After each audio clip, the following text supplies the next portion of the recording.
Bueno, vamos a desarrollar entonces, decía, el tema de enzimas. Bueno, ¿alguien sabe decirme qué es eso que está dibujado ahí? Ese gráfico, esa imagen que tenemos ahí, ¿qué es? ¿Alguien se anima? A ver.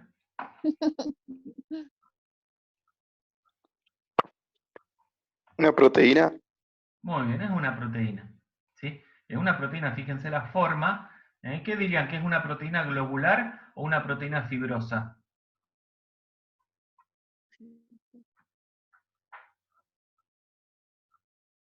¿Se acuerdan que las proteínas se clasifican en globulares Globular. y fibrosas? Muy bien, es una proteína globular, ven que tiene una forma más redondeada que alargada, ¿no? Bien, tenemos una proteína globular. Bien.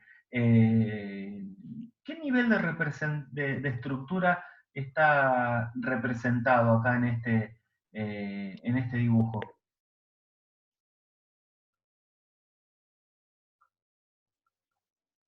¿Primaria, secundaria o terciaria?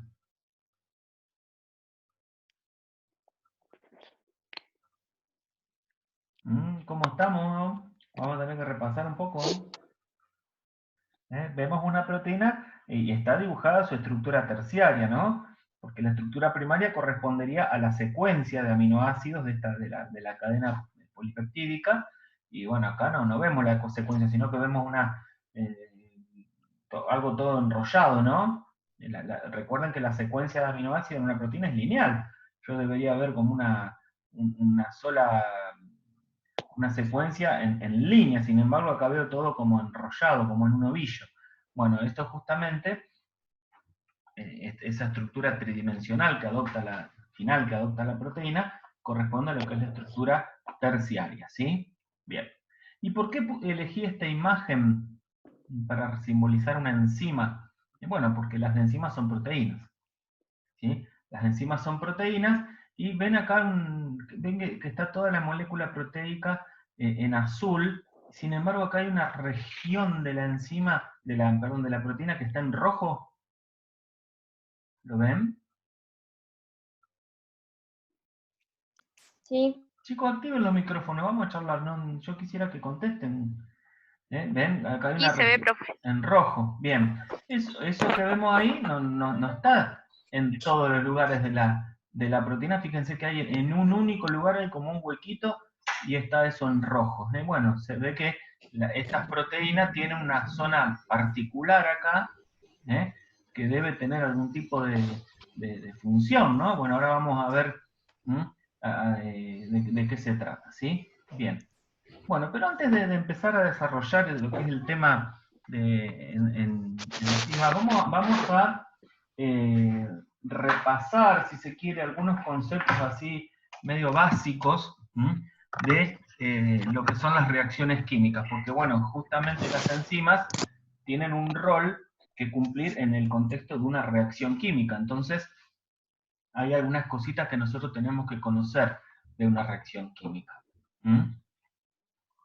Bien, eso que nosotros tenemos que revisar tiene que ver con la energía que se requiere para que una reacción química se produzca. Ustedes saben que las reacciones químicas se producen cuando los reactivos reaccionan entre sí y producen un producto, ¿no? Entonces, las reacciones ocurren cuando el estado energético de los productos, el estado final, digamos, es menor que el estado energético de los reactivos. Es decir, la reacción ocurre cuando se libera energía, porque si el estado energético de los reactivos es más alto que el de los productos, significa que hay algo de energía que se emitió, que el sistema emitió. ¿Se entiende? Bueno, esa energía que el sistema emite cuando ocurre una reacción química se conoce como energía libre.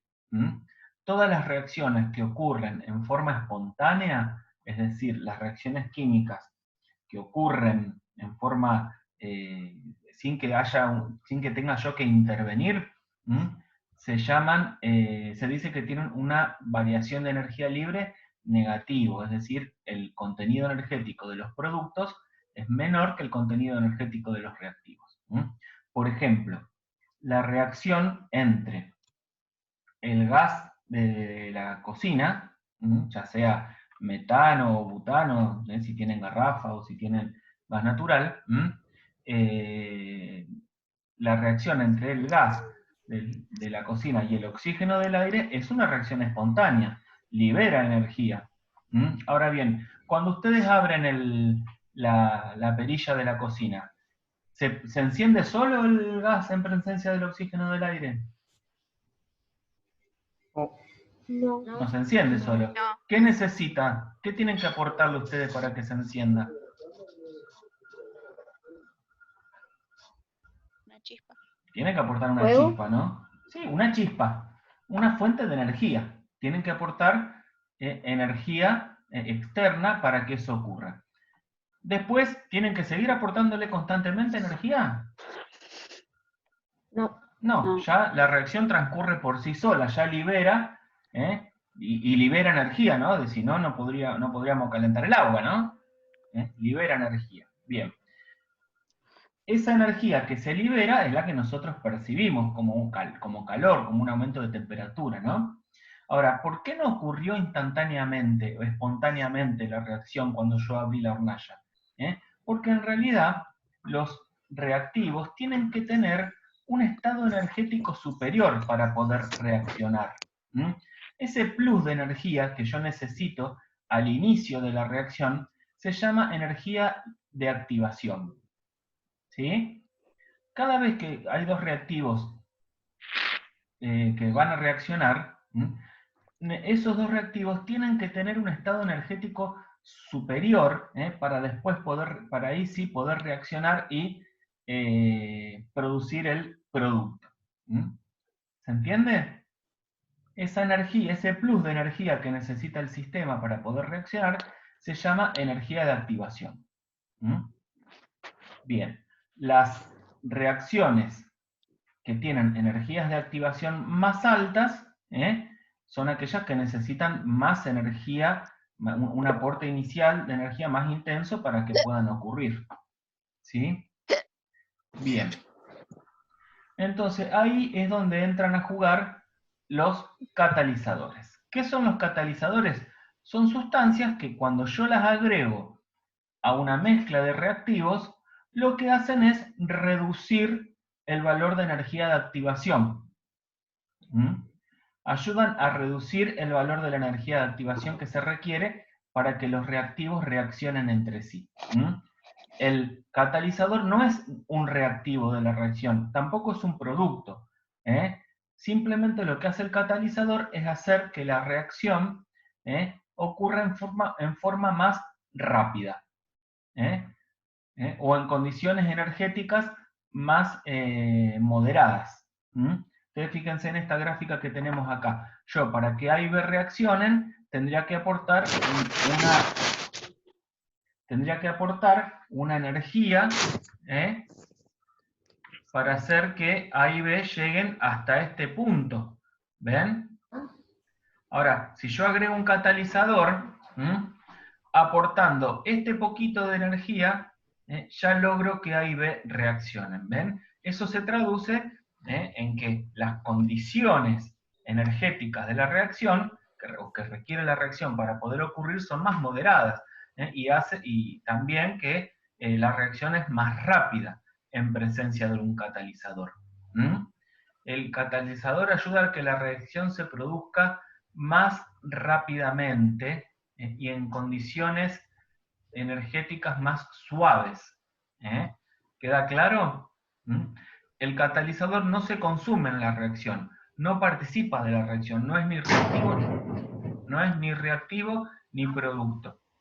Solo ayuda a que los reactivos reaccionen con un requisito de energía de activación menor. ¿Queda claro eso? Sí. Bien.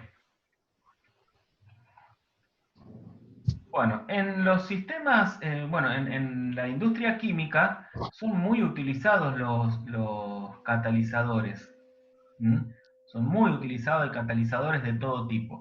Ahora bien, en los seres vivos también ocurren un montón de reacciones químicas de las cuales nosotros vamos a estudiar algunas, vamos a empezar la semana que viene a estudiar esas reacciones, y constituyen lo que conocemos como metabolismo, todo ese conjunto de reacciones químicas. Bueno, resulta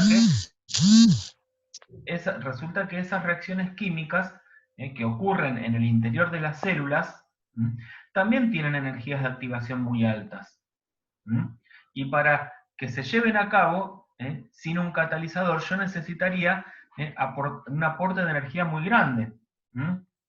Y un aporte de energía muy grande tiene que ver, por ejemplo, con un aumento muy grande de temperatura, que muchas veces es incompatible con la vida. Entonces, los seres vivos, ¿cómo hacen para que esas reacciones se produzcan igual? Utilizan catalizadores. En la célula, esos catalizadores biológicos se llaman enzimas. Esas enzimas lo que hacen es ayudar a que las reacciones químicas que ocurren en los seres vivos y que tienen energías de activación muy altas, se puedan llevar a cabo en condiciones moderadas de temperatura, sobre todo, pH, presión, que sean compatibles con la vida. ¿Queda clara la definición de lo que es una enzima? Son catalizadores biológicos. Son proteínas, excepto una sola excepción que está relacionada con lo que son los RNA catalíticos, unos ácidos nucleicos, pero son la excepción, chicos. Si ustedes dicen que las enzimas son proteínas, perfecto. No hay ninguna equivocación en esa afirmación. ¿Queda claro? Las enzimas son proteínas.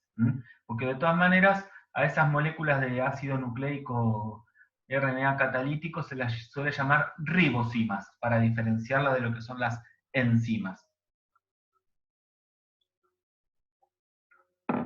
Bien, entonces, todas las enzimas son proteínas y prácticamente todas las reacciones bioquímicas que ocurren en la célula, todas están catalizadas por enzimas.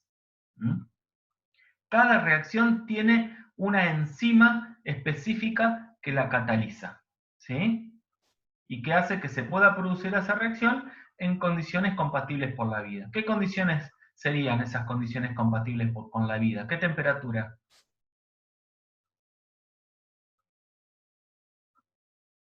¿Qué temperatura, chicos, en un ser humano, por ejemplo? ¿A qué temperatura se producen las reacciones químicas en el interior de la célula en un ser humano?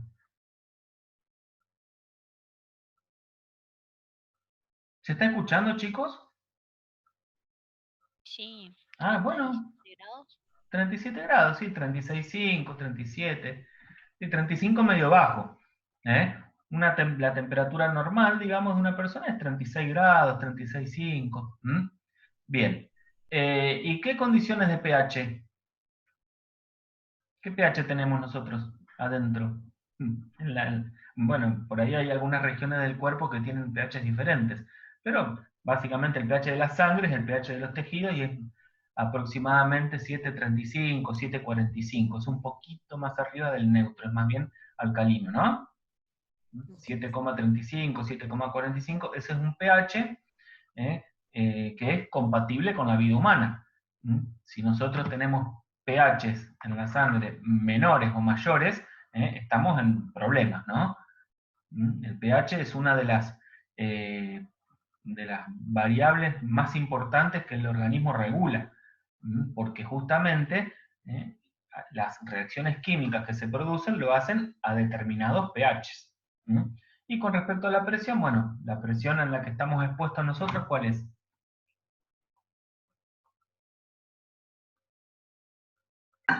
¿Cuál es la presión a la que estamos expuestos?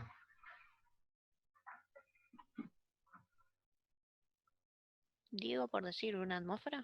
Una atmósfera, sí, aproximadamente. Depende si el día tiene mayor o menor presión atmosférica, pero básicamente sería una atmósfera la presión. Esas son las condiciones compatibles con la vida, ¿sí? 36 grados centígrados, pH 7 y pico, 7,35, 7,45, y no, los que ponen ahí la presión arterial, chicos, 120-80. Yo hablo de la presión externa del sistema, que sería la presión atmosférica. ¿Sí? Bueno, 120-80 es la presión arterial. Que, bueno, algunos tienen la suerte de estar en 120, otros tenemos un 140. ¿No? Y hay más, hay quienes tienen más. Bueno. Bueno, estas enzimas que catalizan las reacciones bioquímicas son sumamente específicas. Y esa especificidad la podemos discutir en términos de tres aspectos, que serían la especificidad de efecto, la especificidad de sustrato y la de isómeros, que ahora vamos a ver bien de qué se trata. Más o menos el 25% de los genes que nosotros tenemos en nuestro ADN codifica para una enzima. Como son proteínas, sabemos que la información para producirlas está en el ADN, ¿no? El ADN, ¿cómo hace el ADN para hacer que se produzca una proteína? Esto ya lo tienen que haber visto en biología. ¿Cuál es el proceso? ¿Cómo hace la célula para producir una proteína? A ver, ¿alguien que lo diga? Bueno, voy a entrar a preguntar. Transcripción. ¿Qué es eso? ¿Qué es la transcripción? Vamos a ver, ¿explicamos? Dale. ¿Qué es la transcripción?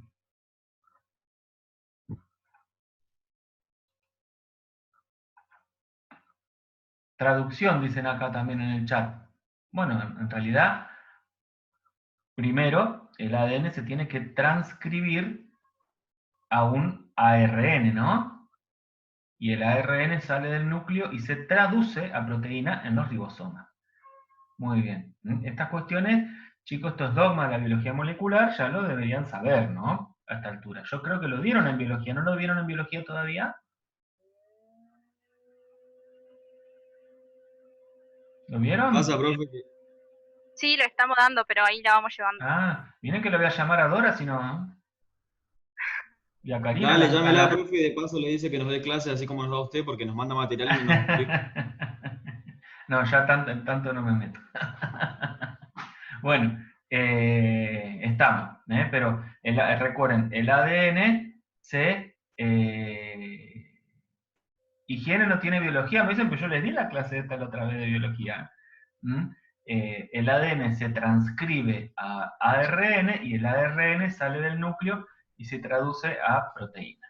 Muy bien. Bueno, el 25% más o menos de los genes que hay en una persona codifican enzimas que, bueno, son catalizadores de todas las reacciones químicas que ocurren en el organismo. Y la actividad de las enzimas se encuentra finamente regulada. Esto significa que no todas las enzimas catalizan de la misma manera. Hay momentos en donde algunas enzimas son frenadas, otras se producen más para que se acelere la reacción. Hay distintos modos de regulación de la actividad enzimática que depende, bueno, del estado fisiológico de la célula y del organismo, ¿no? Vamos a ver nosotros más adelante que, por ejemplo, las reacciones químicas que ocurren cuando una persona está en el momento posterior a alimentarse, no son las mismas reacciones químicas que ocurren cuando la persona ya ha pasado varias horas de ayuno, que no consume ningún alimento. Bien. Bueno, ¿a qué nos referíamos cuando hablábamos de especificidad? Bueno, las enzimas tienen especificidad de efecto. Esto quiere decir que cada enzima, una enzima, es capaz de catalizar una reacción en la que ocurre un determinado cambio químico, ¿sí? Que es específico. Por ejemplo, ahí, simbolizada con el número 1, en este gráfico, tenemos una enzima que lo que hace es reducir un oxoácido a un hidroxiácido. Después, más adelante, vamos a ver qué son estas cosas, pero lo que hace ahí es cataliza una reducción. ¿Sí? Entonces, esa enzima se llama lactato deshidrogenasa. ¿Mm?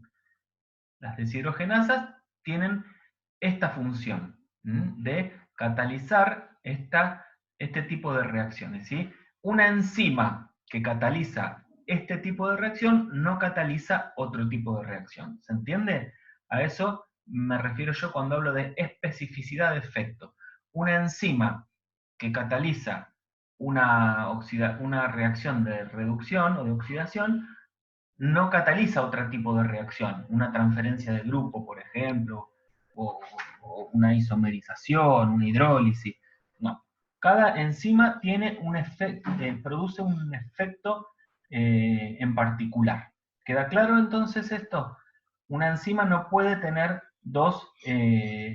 no puede catalizar dos reacciones diferentes, dos tipos de reacciones diferentes. ¿Sí? Bien. La otra especificidad que tienen las enzimas es especificidad de sustrato.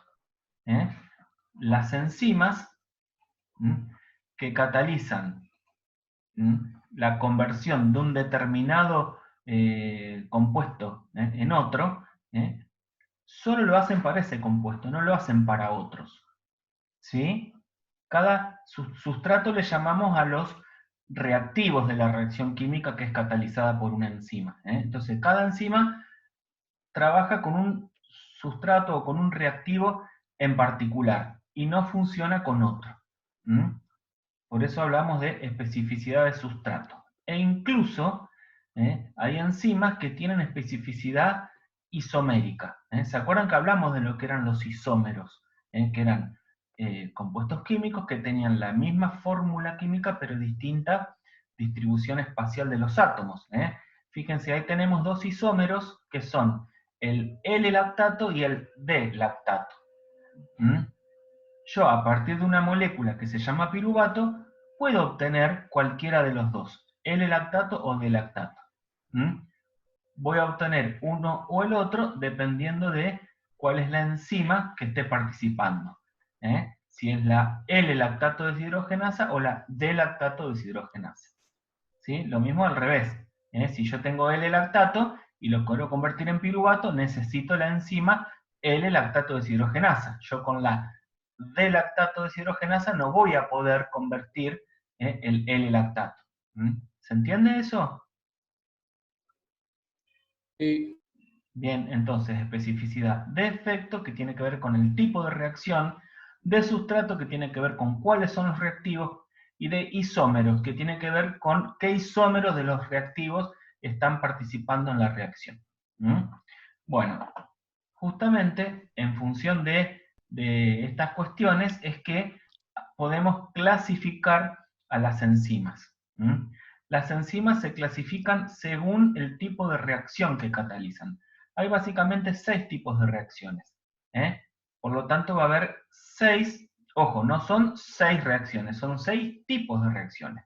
En las miles de reacciones que ocurren en el organismo, de reacciones bioquímicas que ocurren en el organismo, pueden clasificarse en estas 6 grandes grupos de reacciones químicas. Bueno, entonces, por eso tenemos las enzimas oxidorreductasas, enzimas que lo que hacen es participar en reacciones de oxidorreducción, catalizar reacciones de oxidorreducción. Más adelante, la semana que viene ya vamos a ver lo que es una reacción de oxidorreducción.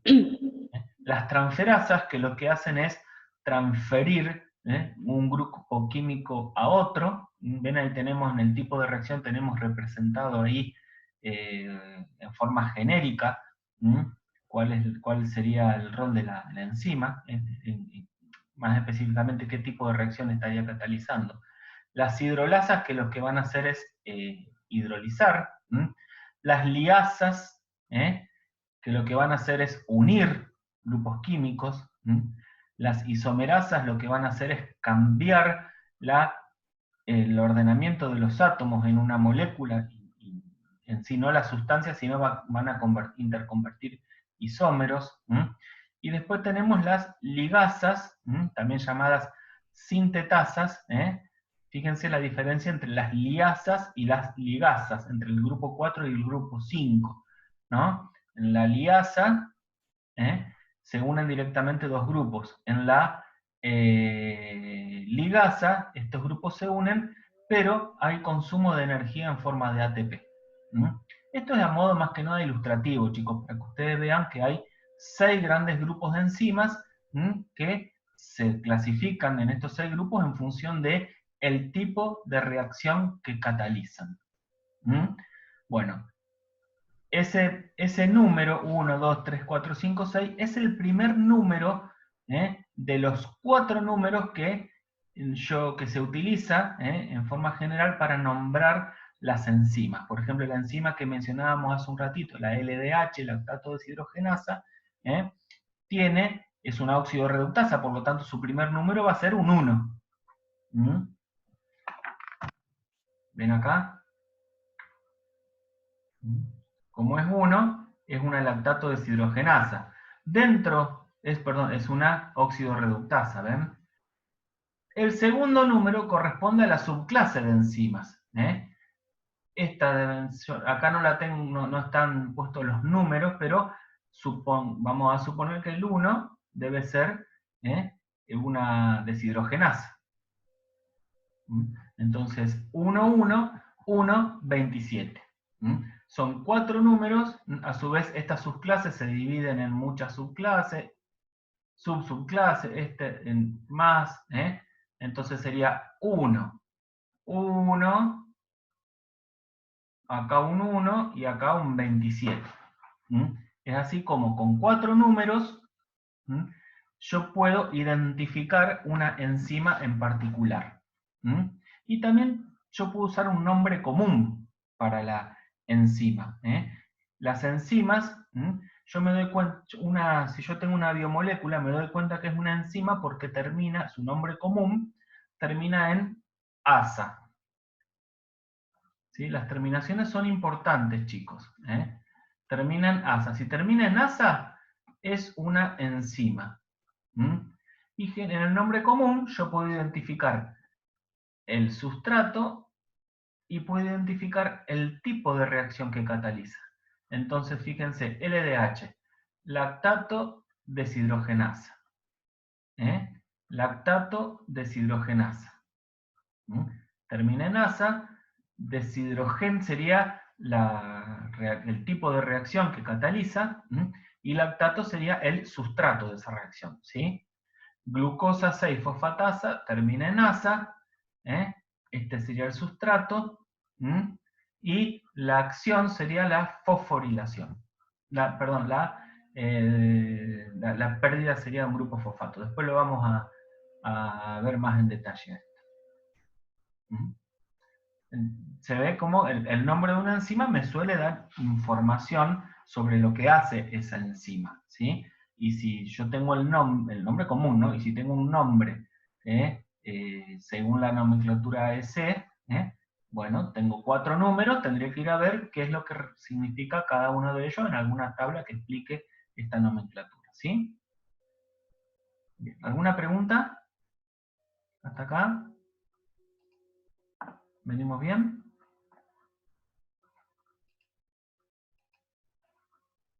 Perfecto. Bueno, ahora, ¿cómo es una enzima? Bueno, ya dijimos nosotros que las enzimas son proteínas, más específicamente son proteínas globulares. Son proteínas globulares muy complejas, tienen un gran tamaño, a veces están formadas por una única cadena peptídica y a veces por 2 o más cadenas polipeptídicas. Entonces, eso significa que hay enzimas que tienen estructuras que alcanzan un nivel de estructura cuaternario.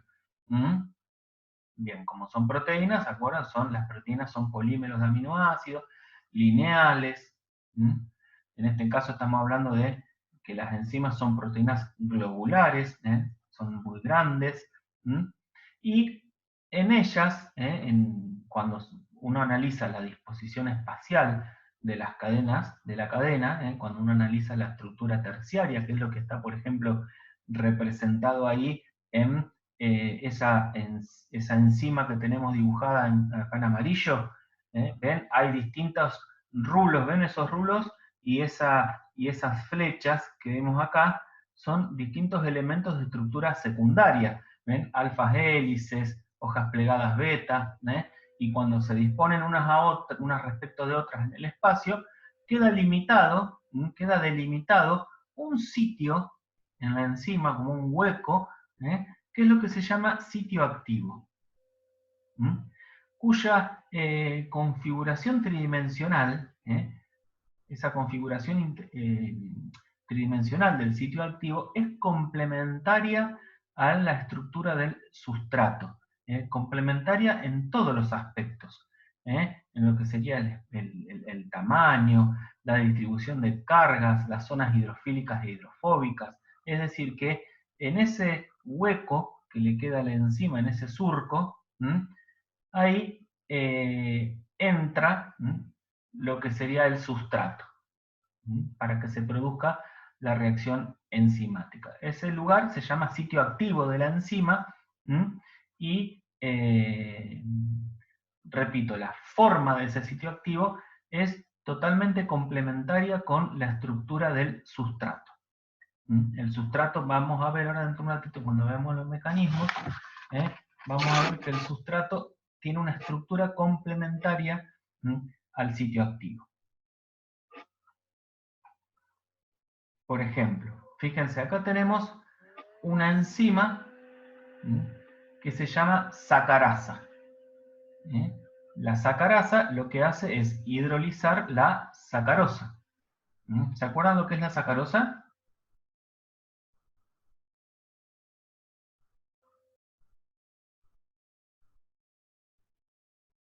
¿Qué es la sacarosa?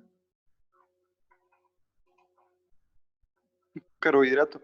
Un hidrato de carbono. Dentro de los hidratos de carbono, ¿qué tipo de hidrato de carbono es? Un disacárido. Muy bien, es un disacárido. Bueno, fíjense, la sacarasa lo que hace es romper el enlace O-glucosídico de la sacarosa, liberando 2 unidades monosacáridas. ¿Ven? Esta es la reacción química que cataliza esta enzima, la sacarasa. Cataliza la hidrólisis del enlace O-glucosídico en la sacarosa. Por lo tanto, si se rompe el enlace glucosídico, se liberan los 2 monosacáridos que constituyen la sacarosa, que son la glucosa y la fructosa, ¿no? Bien. Esta reacción, esta ruptura, esta hidrólisis del enlace O-glucosídico, ocurre en el sitio activo de la enzima. ¿Ven? Yo tengo acá la enzima libre, enzima que tiene su sitio activo desocupado. Y acá tengo el sustrato. El sustrato se une a la enzima en el sitio activo y se forma lo que yo llamo complejo enzima-sustrato. Esta unión no es una unión covalente, no es un enlace como lo que estudiamos nosotros en algún momento, sino que es una interacción de otra naturaleza. Hay complementariedad, como yo les decía, de cargas, hay fuerzas intermoleculares ahí que están actuando. Entonces, este complejo enzima-sustrato le pueden pasar 2 cosas. O se desarma sin que haya reacción y libera sacarosa sin hidrolizar, o genera los productos, se rompe el enlace glucosídico, se generan los productos y se liberan glucosa y fructosa. Una vez que se formaron los productos, fíjense, esa reacción, según como está representada acá, es irreversible. Ahora, la glucosa y la fructosa no pueden unirse para formar la sacarosa, porque ya la enzima lo que hizo fue hidrolizar ese enlace y no puede formarlo, no puede hacer lo contrario. Al menos está representada acá y la gran mayoría de las enzimas. Por lo tanto, la formación del producto es irreversible y, como ven ustedes, se libera la molécula de enzima para que vaya y pueda seguir actuando, seguir catalizando otras reacciones.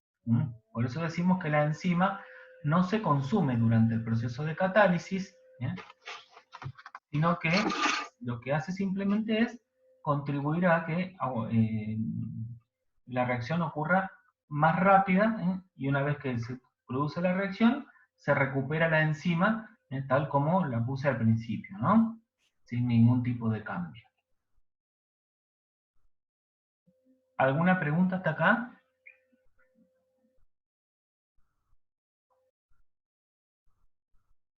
No. Bueno.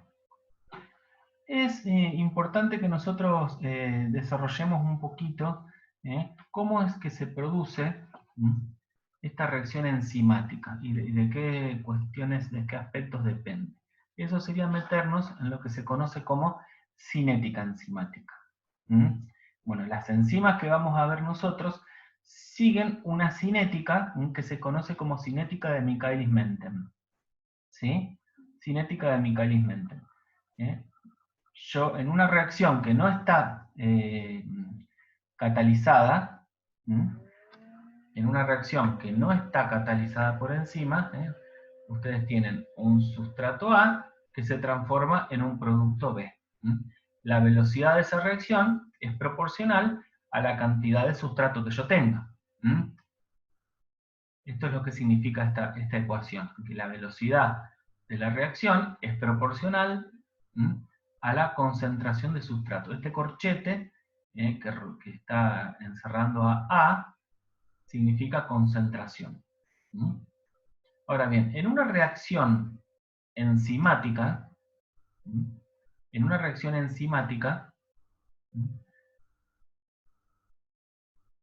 yo acá tengo la enzima que se une. Fíjense que la reacción termina siendo la misma, A que se transforma en B. Pero no lo hace directamente como ocurre en una reacción sin catalizar.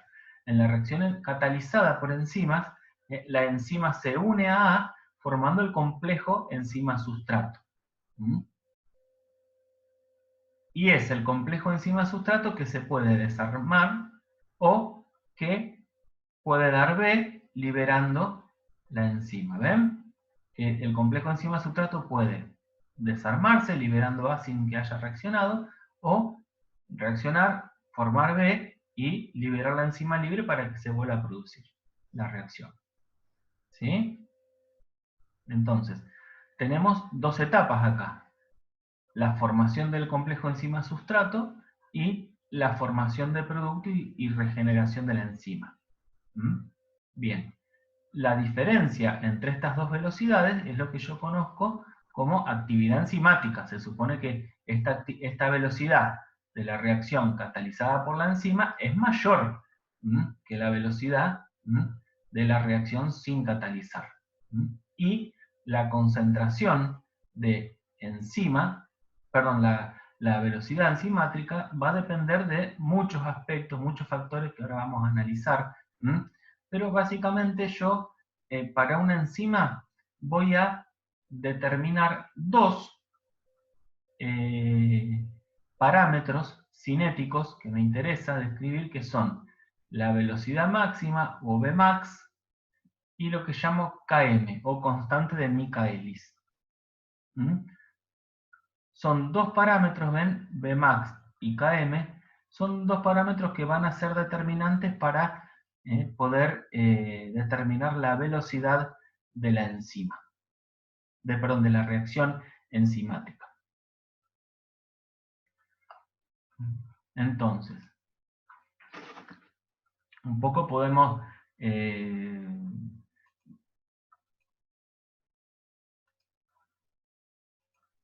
hablar de qué significa Km, qué significa Vmax.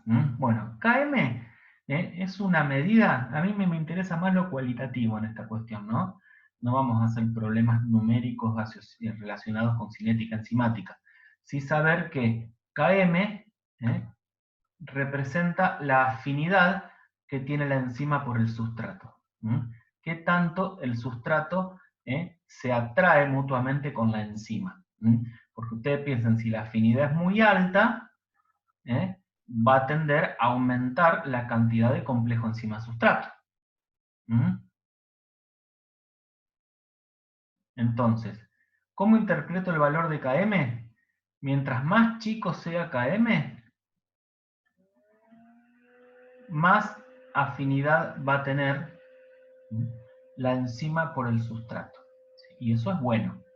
Una enzima que tiene un KM alto, eso significa que hace una buena... una enzima que tenga un KM bajo, significa que hace una buena catálisis. ¿Sí? KM se define como la concentración de sustrato que yo necesito para lograr llegar a la mitad de lo que llamo velocidad máxima. La velocidad máxima, que es Vmax, es la velocidad que se alcanza cuando todos los sitios activos están ocupados por sustrato. Ustedes imagínense, si yo tengo una sola enzima, y acá está el sitio activo. Si yo tengo una sola enzima, acá viene un sustrato, y por más que yo tenga 2, 3, 4, 6 sustratos, 7, como la única enzima que hay está ocupada, ya no va a ir más rápido la reacción. ¿Sí? Bueno, ese es un poco el concepto. Cuando todos los sitios activos están ocupados, yo llego a lo que llamo V máximo. No voy a poder tener una velocidad mayor que esa, que es la que está determinada por el número, básicamente el número de sitios activos que tengo disponibles para que el sustrato se una. Entonces, cuando el sistema llega a la mitad de la velocidad máxima que puede alcanzar, eso es lo que yo llamo KM. Es la concentración de sustrato que permite alcanzar un medio de la velocidad máxima. Al disminuir KM, aumenta la afinidad, significa que la enzima tiene una afinidad mucho más alta por el sustrato. ¿Sí? Bueno, este concepto es importante porque después cuando vayamos al metabolismo, vamos a ver que hay en algunas reacciones, hay enzimas que trabajan con distinto KM, entonces eso nos va a servir para explicar las condiciones fisiológicas en las que se va a producir la reacción enzimática. Bien.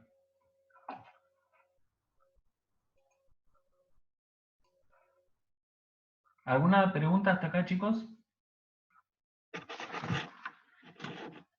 ¿No? No. Bien. Bueno. Entonces, la enzima dijimos que era una proteína. ¿Trabaja sola? No. Generalmente, la enzima para poder ser funcional, no es suficiente la parte proteica de la enzima, sino que esa enzima necesita asociarse, generalmente en el sitio activo, necesita asociarse a una sustancia que es no proteica, y que depende de su naturaleza, se va a denominar coenzima o cofactor. Las coenzimas son sustancias orgánicas, muchas de ellas derivan de las vitaminas, son sustancias orgánicas que una enzima necesita que estén unidas a ella para que la enzima sea funcional. Por ejemplo, fíjense, la apoenzima vendría a ser la enzima sin el grupo que necesita, esta molécula que se llama coenzima, que es necesaria para que se produzca la catálisis. El conjunto apoenzima más coenzima genera lo que llama una holoenzima, es una enzima funcional. La holoenzima, si yo le saco la coenzima, me queda una apoenzima que no sirve. No puede catalizar la apoenzima sola, necesita estar unida a la coenzima. Y por otro lado tenemos los cofactores, que generalmente son especies inorgánicas, cobre, hierro, magnesio, son iones inorgánicos, que la enzima necesita también para poder funcionar.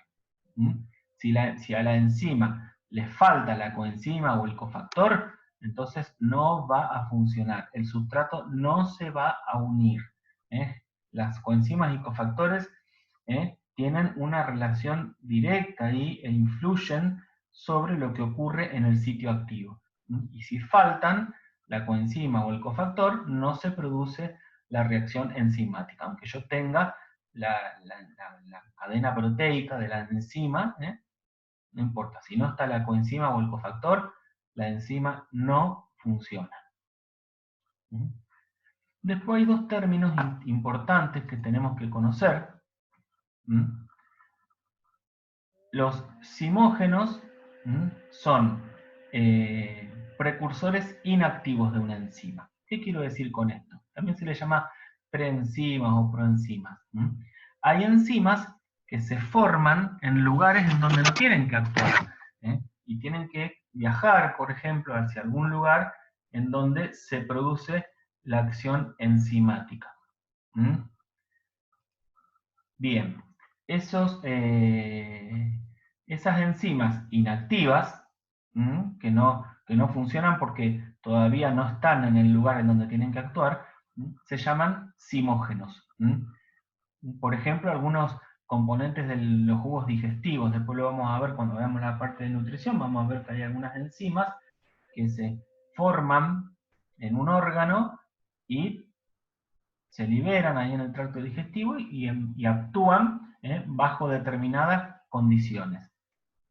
Se convierten a una forma activa. ¿Sí? Bien. Y después tenemos lo que conocemos como isocimas. ¿Qué son las isocimas? Son enzimas que tienen diferente estructura, pero que catalizan, que tienen la misma actividad enzimática. Yo hoy les dije que cada enzima cataliza una única reacción, ¿no? Bien, acá lo que les digo es que puede haber dos enzimas distintas que catalizan la misma reacción. Fíjense que no es lo mismo que decirles que hay una enzima que cataliza dos reacciones distintas, ¿no? No existe eso. No hay una enzima que catalice dos reacciones distintas, pero sí hay diferentes enzimas que catalizan la misma reacción. Bien. Esto más adelante lo vamos a retomar porque, bueno, vamos a ver que hay algunas enzimas que presentan distintas isoenzimas en distintos tejidos. Todas tienen la misma actividad enzimática, pero estructuralmente son distintas.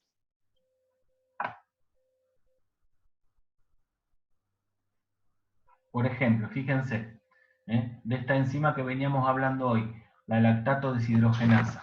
¿Sí? Fíjense, acá tenemos 5 isómeros de la misma enzima. O sea, 5 enzimas lactato deshidrogenasa, todas hacen lo mismo. Todas tienen la misma función. Pero, ¿qué pasa? La enzima de hígado está formada por 4 subunidades. ¿Ven? Esta es una enzima es una proteína que tiene estructura cuaternaria. ¿Ven? Está formada acá por 4 subunidades. No es cuaternaria porque tiene 4 subunidades. Es cuaternaria porque es una proteína que está formada por más de una cadena polipeptídica. ¿Se acuerdan? Eso era la estructura cuaternaria. No todas las proteínas alcanzaban ese nivel de estructura. Bueno, acá tenemos 5 isómeros de la lactato deshidrogenasa. La enzima que encontramos en el hígado, la lactato deshidrogenasa hepática, está formada por 4 unidades A. En cambio, fíjense, la de corazón, que está abajo de todo, está formada por 4 subunidades B. Las subunidades A están en verde, las subunidades B están en rojo. Y tenemos después intermedias, con 1, 2 y 3 subunidades B. Siempre son 4 subunidades. Lo que va cambiando es el tipo de subunidad. Entonces, como vemos, cada órgano, hígado, músculo, glóbulos blancos, cerebro, glóbulos rojos, riñón, corazón, cada uno de estos órganos tiene prevalencia, predominancia de una de las 5 posibles de los 5 posibles isómeros de la lactato deshidrogenasa. Esto es muy útil saberlo, porque si yo, por ejemplo, en la sangre encuentro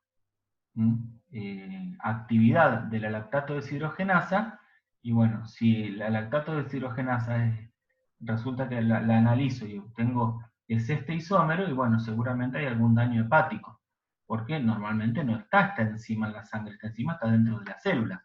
Si aparece en la sangre porque alguna célula se rompió, y si la enzima que aparece es la del hígado, y bueno, el daño está en el hígado. Si la enzima que aparece es del corazón, y bueno, el daño está en el corazón. Y así podemos hacer ese razonamiento. Y esto es aplicable a muchas otras enzimas, ya después lo vamos a ver más en detalle. Bien, ¿alguna pregunta? No. Bueno. No. Bien, vamos a continuar. Vamos a discutir ahora un poco cuáles son los factores que afectan el funcionamiento, la actividad de una enzima. Bueno, básicamente son 5 los factores. La concentración de enzima y la concentración de sustrato, el pH, la temperatura y la presencia de inhibidores. Bueno, la concentración de sustrato ya un poquito lo analizamos. Mientras más sustrato haya, más rápida va a ser la reacción. Pero cuando aumenta mucho la concentración de sustrato, hay aumentos en la concentración de sustrato que no influyen en la velocidad. Porque hay una velocidad máxima que se tiende a alcanzar cuando aumenta la concentración de sustrato. La mitad de la velocidad máxima corresponde a la concentración de sustrato que llamamos Km. Esto ya lo hablamos hace un ratito. De manera que la concentración de sustrato influye en la velocidad enzimática. Sí, mientras más sustrato haya, más rápida va a ser la reacción, pero ese aumento no es indefinido. Hay un valor que se llama V máximo, velocidad máxima, por encima del cual el aumento en la concentración del sustrato no aumenta la velocidad de la reacción. Mientras más grande es Km, fíjense, acá tenemos un determinado valor de Km. Si Km estuviera por acá, eso significa que esta curva estaría por acá más o menos. ¿Sí? Entonces, la mitad de la velocidad máxima está acá. ¿Ven? El Km es mayor, significa que si el Km es mayor, yo necesito mucho más sustrato para saturar esa enzima. Por lo tanto, digo que la afinidad de la enzima por el sustrato es menor. Tengo que darle mucho sustrato para saturarla. En cambio, cuando el Km es más chico, significa que con poquito sustrato ya se satura enseguida la enzima.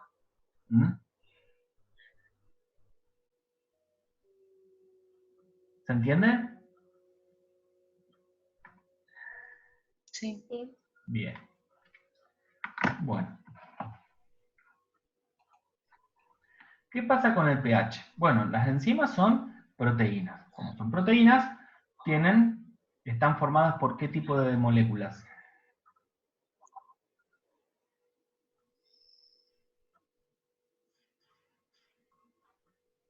Las proteínas, ¿qué son químicamente? Aminoácidos. Son polímeros de aminoácidos, ¿no? Y que nosotros sabemos que esos aminoácidos tienen un comportamiento ácido-base. Hay aminoácidos ácidos, hay aminoácidos básicos, hay aminoácidos polares sin carga, hay aminoácidos no polares. ¿Se acuerdan? Vimos una clasificación de los aminoácidos. Bueno, entonces, la actividad de la enzima va a depender de cómo también los aminoácidos que la forman cambian en función del pH. Sobre todo los aminoácidos que están involucrados en la definición de lo que es el sitio activo. De manera que hay un pH óptimo.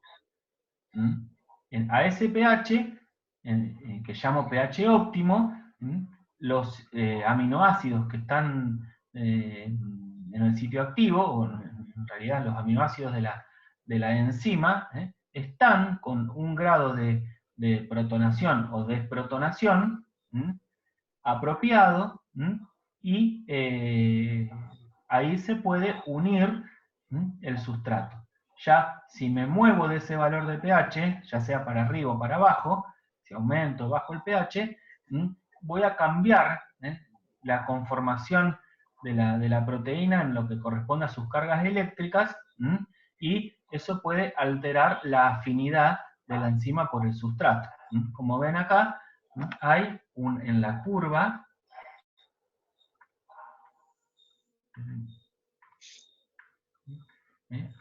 fíjense, acá tenemos el pH óptimo. Si yo me muevo de ese pH hacia la zona más ácida o hacia la zona más baja, más básica, la actividad de la enzima disminuye. Y eso porque me estoy yendo del pH óptimo. Fíjense, distintas enzimas pueden tener distintos pH óptimos. Fíjense la pepsina, que es una enzima que nosotros la vamos a comentar, después vamos a mencionarla cuando veamos la parte de digestión. Fíjense, tiene un pH ácido, un pH óptimo ácido, de hecho está en el estómago esta enzima. Por eso tiene su actividad óptima, se da a un pH ácido, mientras que, fíjense, la ureasa tiene un pH óptimo cercano a 7, la arginasa tiene un pH óptimo cercano a 10. Cada enzima tiene un pH óptimo, por encima o por debajo del cual la actividad tiende a disminuir. Ya a pHs extremos, la actividad de la enzima es nula porque el pH, si ustedes se acuerdan, era uno de los factores que pueden desnaturalizar a la enzima. ¿Se acuerdan lo que era la desnaturalización de una proteína?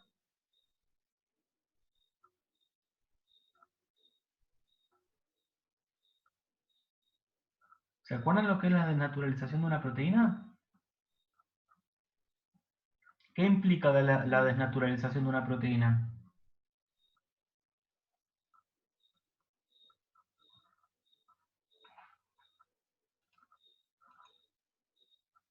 Bien, implica la pérdida de las estructuras.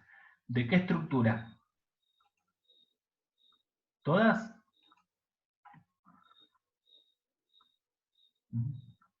La desnaturalización es un proceso en donde se ve afectada la estructura de una proteína. Solo la estructura cuaternaria, terciaria y secundaria. Muy bien. La desnaturalización no afecta la estructura primaria. O sea, no hidroliza la proteína, no la rompe. Simplemente le cambia la forma, la despliega a la proteína. Entonces, nosotros vimos recién que el sitio activo estaba determinado por lo que sería la disposición espacial de la cadena peptídica de la enzima. Si yo le hago perder a la enzima su estructura, y va a perder su función, porque el sitio activo se va a desarmar. No va a existir más el sitio activo si yo a la enzima le rompo su estructura terciaria, secundaria y cuaternaria, ¿no? ¿Estamos claros? Bueno, lo mismo va a pasar cuando yo produzca cambios en la temperatura.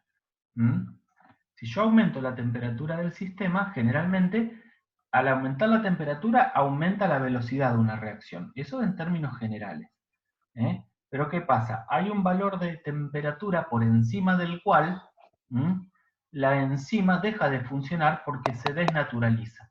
La temperatura también dijimos que era un factor, un agente desnaturalizante. Entonces, si la enzima se desnaturaliza, se pierde la conformación del sitio activo, que es lo que vemos acá. Ven, acá el sitio activo está determinado por este A- y este BH+, ¿no? Si la enzima se desnaturaliza, ven, se despliega la cadena, pierde la estructura, y ven, esta parte del sitio activo queda por acá, la otra parte del sitio activo queda por allá, ven que se pierde la forma del sitio activo. Y esa pérdida de la forma es más rápida, fíjense que esta no es una curva suave, que sube y baja suave como la del pH. Acá, por encima de cierto valor de temperatura, la desnaturalización es intensa. Entonces, prácticamente la actividad enzimática disminuye a 0. Toda la enzima toda se desnaturaliza.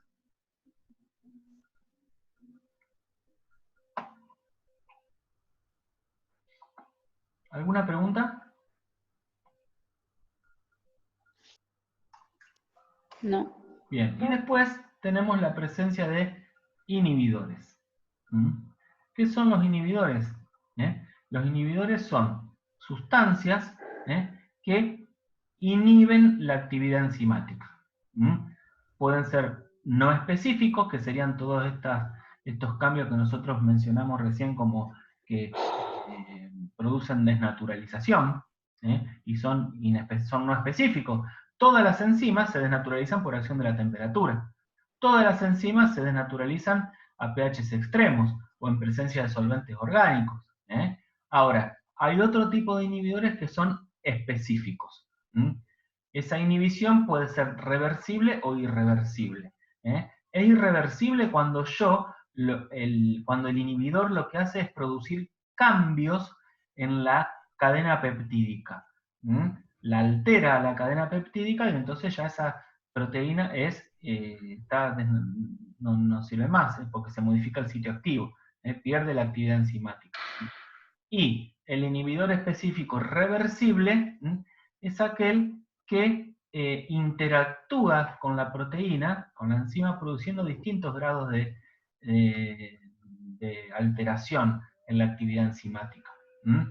Un inhibidor puede ser competitivo cuando tiene semejanza estructural con el sustrato y entonces se va a unir él al sitio activo.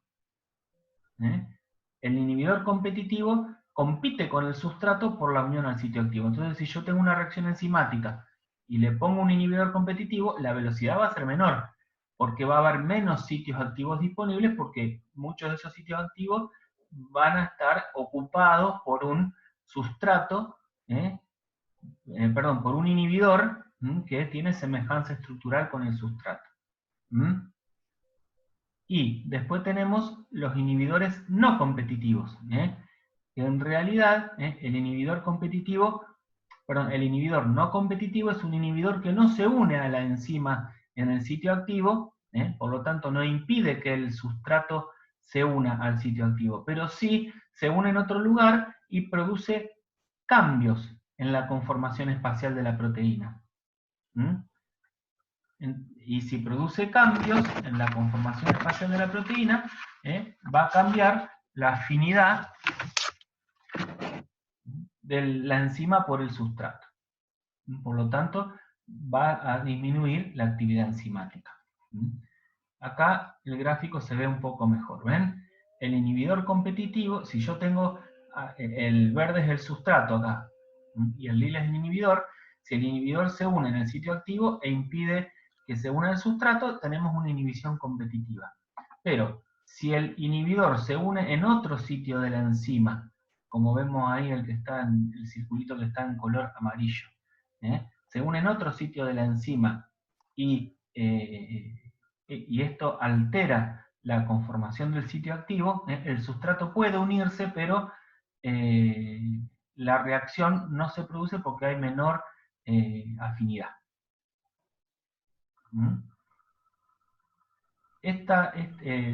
Se puede determinar el tipo de inhibición que produce un determinado inhibidor haciendo estudios cinéticos, viendo si las constantes de velocidad cambian o no. Eso, bueno, es un trabajo que nosotros no vamos a desarrollar, no nos vamos a meter en esa cuestión, pero sí entender la diferencia entre un inhibidor competitivo y un inhibidor no competitivo.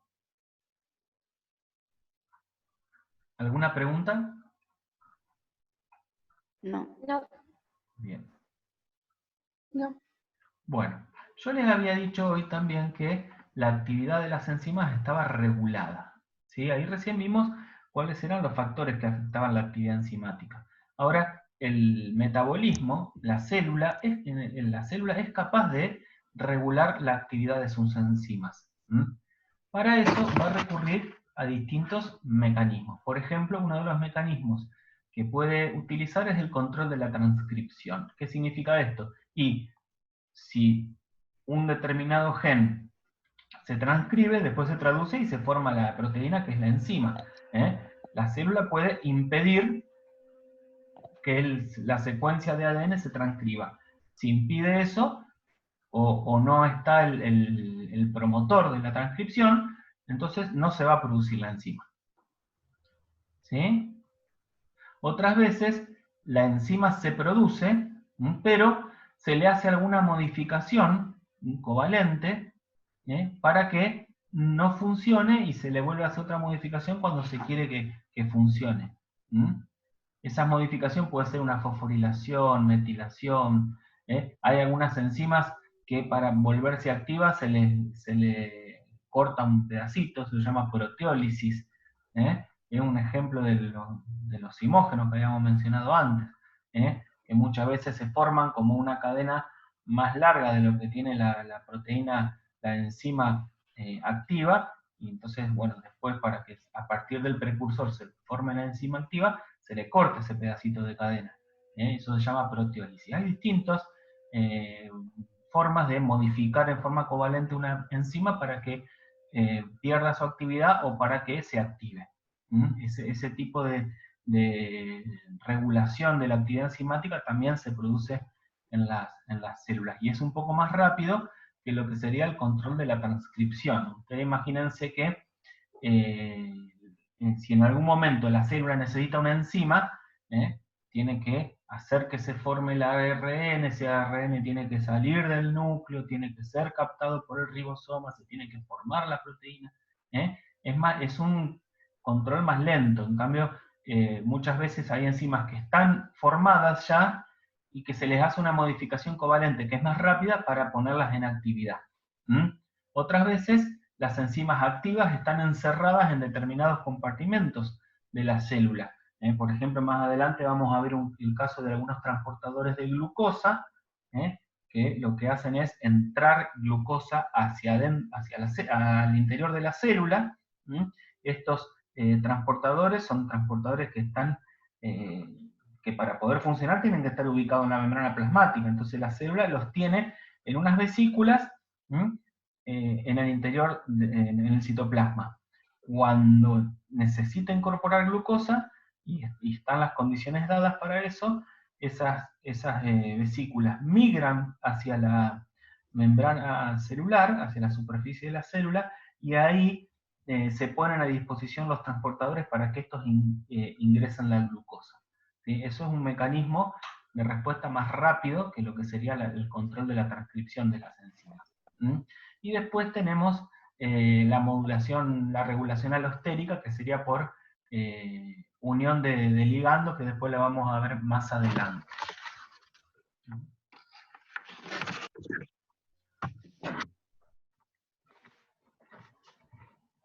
¿Alguna pregunta?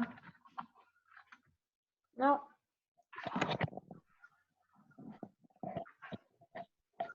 Bien. Vamos a ver algunas aplicaciones de esto. En lo que sería lo que conocemos como análisis enzimático. Bueno, desde el punto de vista bioquímico, las enzimas son muy importantes porque sirven para caracterizar un organismo. Uno, a través de la medida de la actividad enzimática, puede detectar pequeñas cantidades de enzimas en algún fluido biológico, y entonces ahí puede uno hacer ciertas conjeturas, llegar a ciertas conclusiones acerca de qué actividad enzimática hay, por qué está ahí esa enzima, qué es lo que está pasando, ¿no? Y también las enzimas purificadas se pueden utilizar para medir la concentración de metabolitos en los fluidos biológicos. Esto, bueno, en lo que es el análisis bioquímico clínico, ¿no? Después hay infinidad de análisis que se pueden hacer con enzimas y que tienen que ver con otros aspectos del laboratorio de análisis, como un análisis de alimentos, por ejemplo. Bien. Cuando uno quiere saber si en un fluido hay una enzima, lo que hace es medir la actividad enzimática, que tiene que ver con la capacidad que tiene un tracto, digamos, de convertir el sustrato en función del tiempo. Uno no dice, hay 10 gramos por litro de enzima. No, uno dice, este líquido, este fluido tiene esta actividad enzimática. ¿Se entiende eso? No se mide la concentración de la enzima, se mide qué tan efectivo es ese fluido para convertir el sustrato, o sea, para llevar adelante la reacción enzimática. Bien. Hay métodos gráficos que nos permiten evaluar la actividad enzimática de un fluido. Acá, por ejemplo, lo que se está evaluando es la presencia de lactato deshidrogenasa. Acá, como les decía, se evalúa, poniendo sustratos, se evalúa.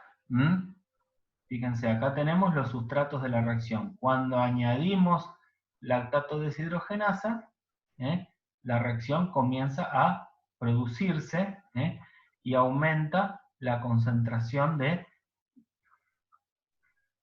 NAD. Entonces, estamos evaluándola para allá, a la reacción, ¿no? Entonces, como vemos acá, tenemos un ejemplo de cómo podemos nosotros saber si en un fluido biológico hay determinada actividad enzimática. Después otra aplicación puede tener que ver con el uso de determinadas enzimas para medir la concentración de determinados metabolitos en un fluido. Por ejemplo, la medición de glucosa en sangre. Cuando se hace en el laboratorio, lo que se hace es, a partir del fluido biológico, que puede ser suero, en presencia de una enzima que se llama glucosa oxidasa, toda la glucosa que esté en el suero se oxida a un compuesto que se llama gluconolactona y genera peróxido de hidrógeno.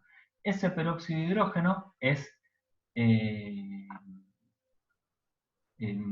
reacciona en presencia de una segunda enzima que se llama peroxidasa para formar una sustancia que es de color verde. En definitiva, la intensidad del color verde va a depender de la cantidad de glucosa que tenga la muestra. Como ven acá las enzimas, yo la usé como una herramienta para determinar otra cosa. Yo no estoy midiendo la actividad de la enzima acá como si era en el ejercicio, en la técnica anterior. ¿Sí?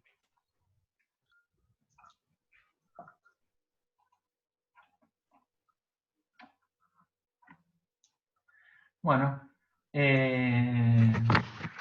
además del análisis enzimático, también las enzimas están involucradas en defectos enzimáticos congénitos, que son los que ocasionan enfermedades que pueden llegar a ser muy graves. También se llaman trastornos congénitos del metabolismo. ¿Vieron que a los bebés se le hace un análisis dentro de los primeros 7 días de vida? Que le suelen sacar sangre del talón. ¿Lo vieron eso alguna vez? Sí. Sí. Bien. Bueno, ese análisis es justamente para determinar estos trastornos congénitos del metabolismo, porque mientras antes uno los detecte, antes los puede empezar a tratar y menores van a ser las consecuencias.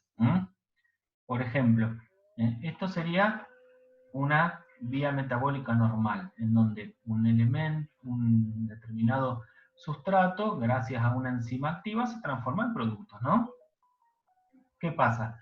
Si esa enzima en una persona no es activa, o porque no está, o porque es una enzima defectuosa, porque por eso hablamos de congénito, ¿no? Porque es una enzima que está la información para formarla está en el ADN, y si ese ADN tiene algún tipo de falla, la enzima que se produce no va a ser una enzima funcional. Entonces, ¿qué pasa? A y B se van a empezar a acumular porque no se pueden transformar en C y Z, ¿ven? Entonces, a esa persona no solo se le va a acumular A y B, con el riesgo de que se produzca algún producto secundario, porque como ven no se puede metabolizar, se puede producir un producto secundario, sino que le van a faltar estos compuestos en su cuerpo, en su organismo. Y eso porque tiene una enzima defectuosa. Hay veces en que estos defectos son tan graves que a veces ni se llega a desarrollar el feto, el embrión, porque por el mismo defecto enzimático que hace que no sea viable la vida cuando se encuentra ese defecto. Y después, no, hay bebés que se desarrollan normalmente, pero que empiezan a tener problemas después debido al trastorno metabólico, como la fenilcetonuria, la galactosemia.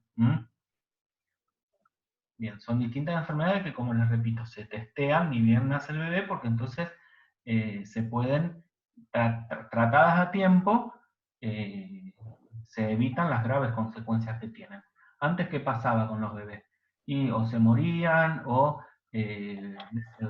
tenían algún tipo de trastorno neurológico, por ejemplo, o de crecimiento, y no se sabía, porque después, bueno, se empezó a ver que era por estas razones, estas enfermedades, y se vio que si se las detectaba a tiempo, mientras más temprano uno empiece con un tratamiento, con un enfoque terapéutico para esa enfermedad, menores son las consecuencias. ¿Alguna pregunta?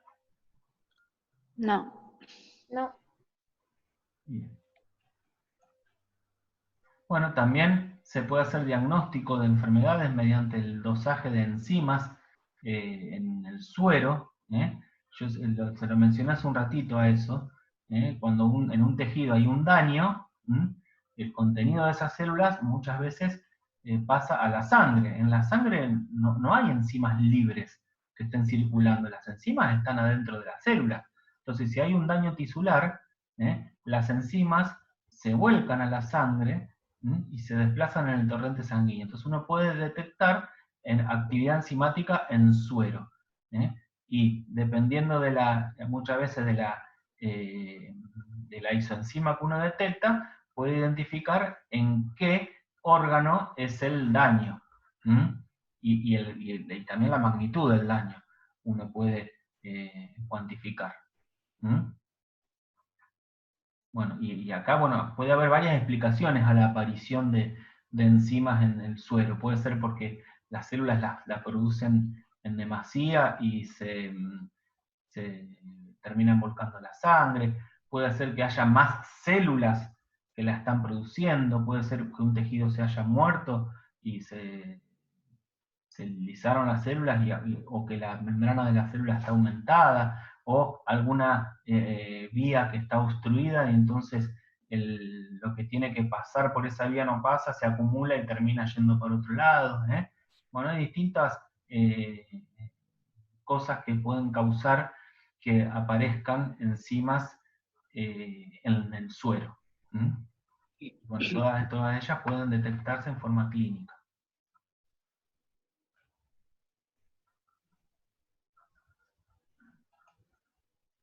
Ahí tenemos algunas enzimas marcadoras, que si aparecen en el suero, está indicando, acá muestra cuál es el tejido que estaría siendo afectado por alguna patología, ¿no? Ven, si aparece lactato deshidrogenasa en el suero, y es porque hay algún daño en hígado, músculo o corazón. Si uno detecta que isómero de la lactato deshidrogenasa es, puede estar más seguro de dónde está el daño.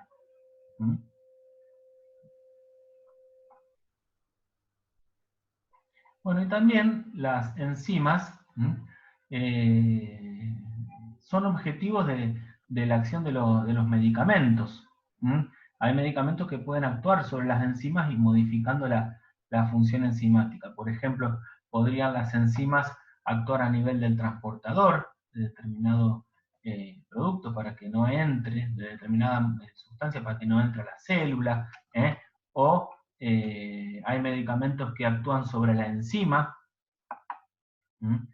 evitando que se forme algún producto de la reacción enzimática. Hay medicamentos que actúan sobre los receptores de hormonas, por ejemplo, e impiden que se unan las hormonas. Hay distintos mecanismos. Bueno, hay medicamentos que lo que hacen es actuar sobre determinadas enzimas, para evitar que esas enzimas actúen. Y así se logra algún efecto. Más o menos el 47% de los medicamentos actúan sobre este mecanismo, el de la inhibición enzimática. Bueno, ¿alguna pregunta? No. ¿No? ¿Están muy callados?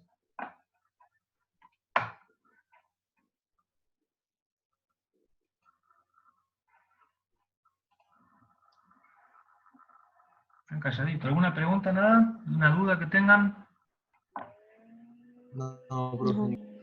Bueno, yo les voy a dejar la presentación, después tienen un material para leer, que es un apunte de cátedra que tenemos sobre enzimas, se los dejo ahí, y les dejo algo de bibliografía de un atlas que tiene desde donde yo saqué estas ilustraciones que son bien esquemáticas. Bien, bueno, esto es lo que refiere al tema enzimas.